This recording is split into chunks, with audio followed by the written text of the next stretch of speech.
Assalamualaikum warahmatullahi wabarakatuh. Perkenalkan, nama saya Astria Nur Aziza. Saya dari kelas 12-2.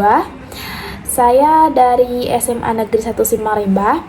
Saya mendapatkan tugas wawancara ujian praktikum biologi gangguan dan kelainan penyakit pada sistem reproduksi pada manusia.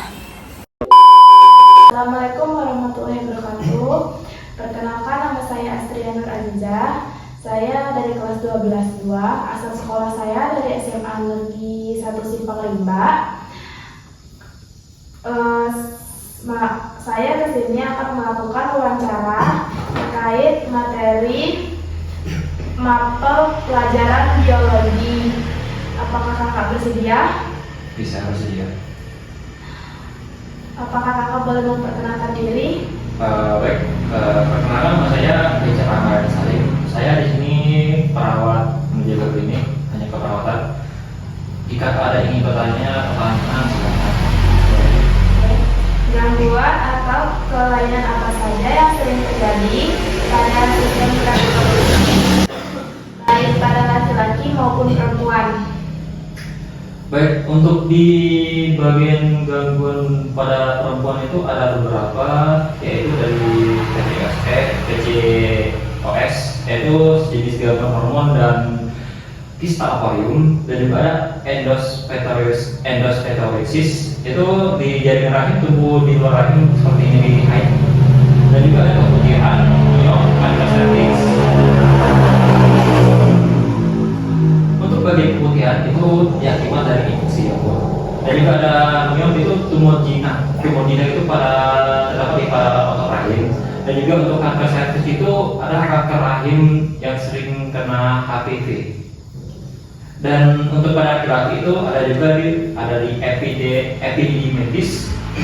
Epididymitis itu yaitu peradangan saluran sperma. Ada juga varikokal. Itu varikokal itu sejenis kayak pembengkakan pembuluh darah di sperma itu di bagian dia kayak di telurnya itu. Untuk kanker prostat itu ada kanker pada kelenjar prostat. Sedangkan untuk disfungsi ereksi itu ada gangguan seksual, dan juga terakhir itu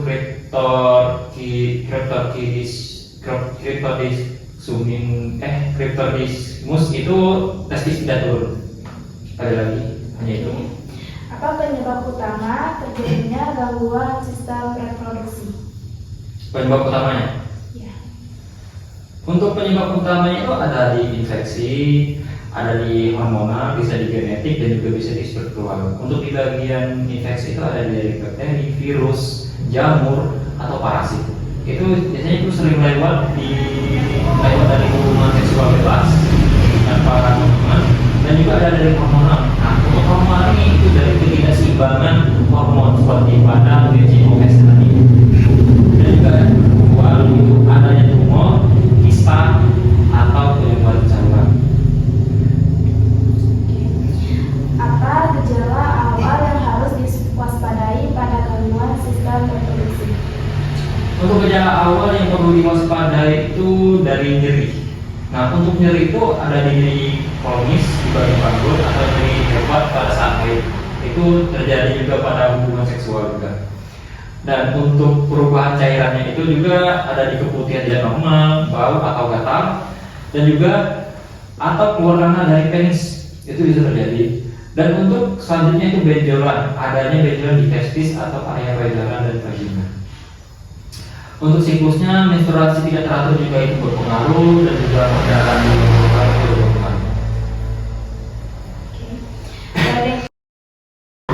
Bagaimana cara mendiagnosis faktor gaya hidup apa saja yang dapat mempengaruhi kesehatan sistem reproduksi?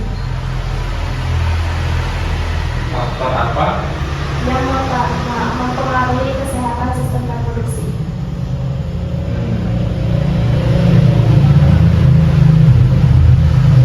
Untuk faktornya itu ada beberapa yang saya ingat itu ada faktor gaya hidup. Di bagian faktor gaya hidup itu yang paling utama itu pola makan. Itu pola makan itu kurang juga dari zat berbahaya rokok, alkohol, dan paparan radiasi seperti kimia. Dan juga ada juga di bagian kebersihan itu sangat berpengaruh. Dan karena kalau kurang menjaga higienis tubuh kita itu bisa terkena area bahannya itu bisa fatal. Bagaimana cara mendiagnosis gangguan sistem reproduksi? Untuk mendiagnosis sistem reproduksinya itu kita bisa melakukan penelitian secara fisik dengan cara apa? Cek manual pada area kelamin. Dan juga ada pencitraan atau pengecekan secara menggunakan alat, menggunakan USG, ada juga di MRI atau CT scan. Juga bisa dari laboratorium dengan cek dengan tes darah atau tes urin. Untuk yang lebih khususnya itu ada prosedur khususnya itu di bagian ada pap smear, ada biopsi, dan ada juga analisis sperma.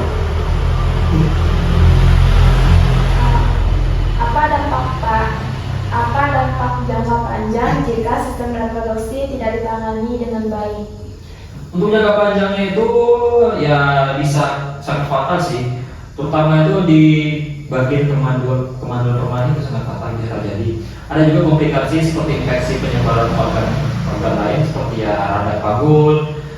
Untuk saat ini itu ada juga yang bisa terkena kanker yang biasanya penyakit awalnya itu ringan, tapi setelah dibiarkan terlalu lama itu bisa jadi ganas.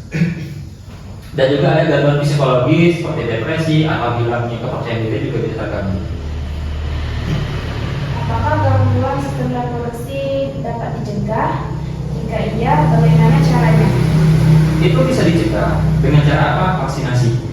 Ada juga vaksinasi, seks aman, pola hidup juga harus diatur, dan juga screening. Untuk bagian vaksinasi, itu kita bisa menggunakan vaksinasi HPV untuk mencegah kanker serviks. Seks aman itu kita bisa menggunakan pemahaman dan setiap pasangan tidak boleh berdagang. Untuk pola hidup, ya kita seperti biasa harus teratur olahraga, berat badan juga dijaga. Untuk bagian screening itu kita harus rutin melakukan check up pada tubuh kita secara medis, secara berkala. Jenis pengobatan apa yang bisa diberikan untuk pasien dengan gangguan sistem reproduksi?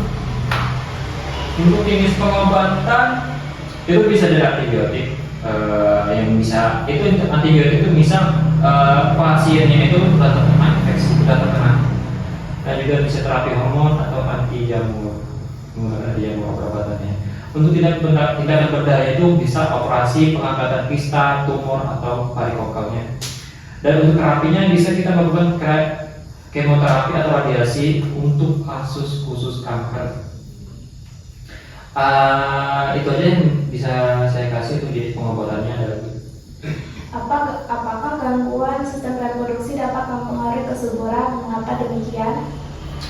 Ya itu bisa memang karena gangguan ini dapat menghambat reproduksi sel telur atau spermanya, dan juga menyebabkan pertemuan keduanya atau merusak lingkungan rahim tempat janinnya berkembang.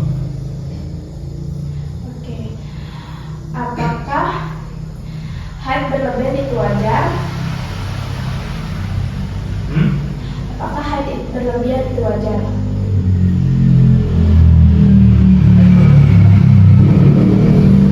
Bagian haid berlebihan itu ya sangat tidak wajar sih, karena jika sudah mengganggu aktivitas atau kesehatan itu bisa mengganggu banget,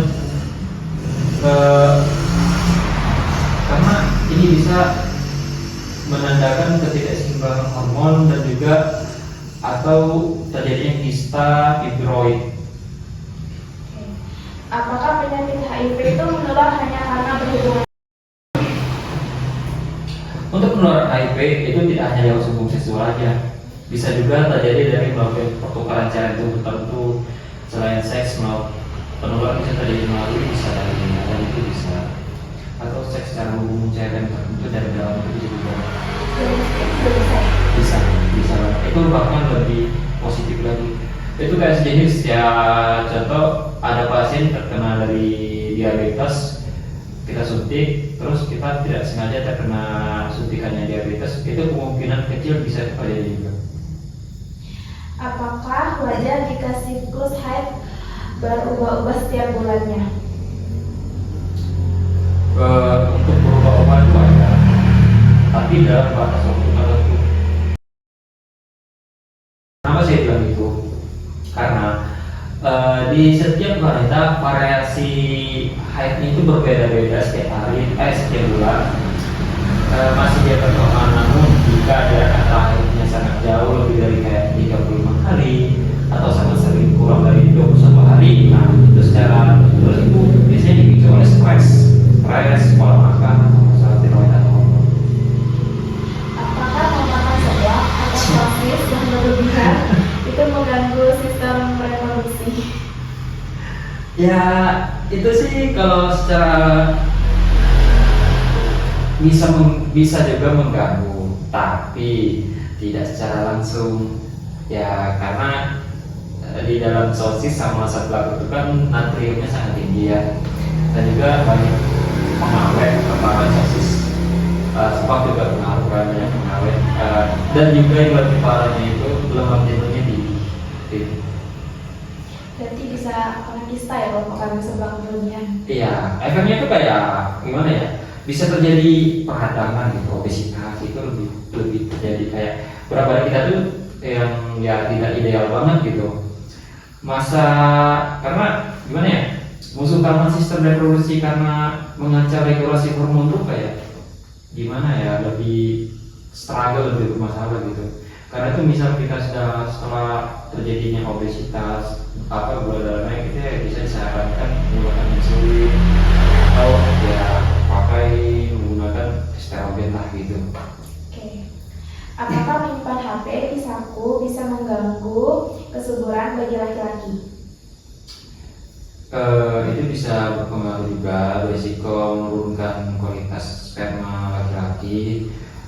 Untuk beberapa penelitian itu menunjukkan bahwa paparan radiasi elektromagnetik dari HP itu ya sangat berpengaruh sih, dan juga jumlah sperma dan dari pergerakan mobilitasnya juga menurun. Karena sebenarnya saran dari saya simpan HP-nya itu kalau bisa dipas saja gitu, atau bisa punya itu bisa. Apa saran kakak untuk menjaga kesuburan sistem reproduksi sejak dini? Coba ulang. Apa saran kakak untuk menjaga kesehatan sistem reproduksi sejak dini? Kedengeran motor. Oke. Apa saran kakak untuk menjaga kesehatan sistem reproduksi sejak dini?